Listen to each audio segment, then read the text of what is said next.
Good morning. I'm Peter Milios from the Finance News Network.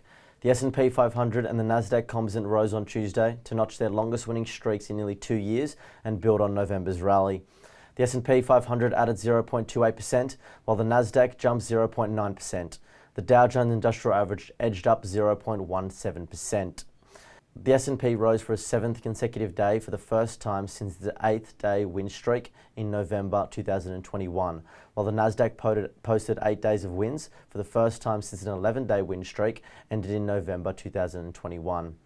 The Dow rose for a 7th straight session for its longest streak since July.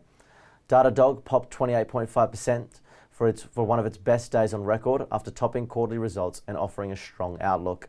Uber rose 3.7% even after third quarter earnings fell short of expectations. In regard to US sectors, consumer discretionary was the best performer. Energy and materials were the worst performing US sectors. Technology stocks moved higher as yields pulled back, with the yield on the 10-year Treasury note last trading about 9 basis points lower at 4.577%. Some notable gainers include Amazon and Salesforce, which rose more than 2% each, while Apple, Microsoft and Meta platforms gained about 1%. Semiconductor stocks, Advanced Micro Devices, Broadcom and Intel rose ahead of the rollout of funding from the CHIPS Act.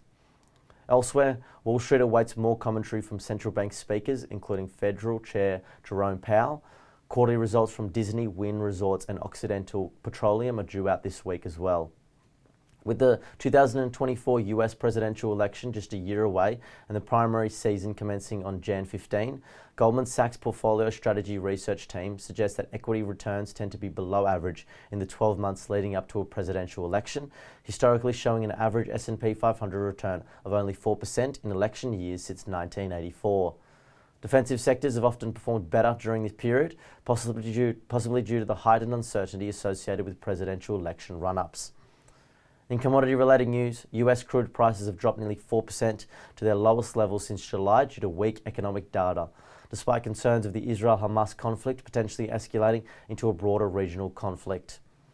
West Texas Intermediate declined $3.09 to $77.73 per barrel, while Brent crude decreased $3.19 to $81.99 per barrel, both reaching their lowest prices since July. Looking ahead to the Australian landscape, the SPI futures are pointing to a flat start. Thank you for listening.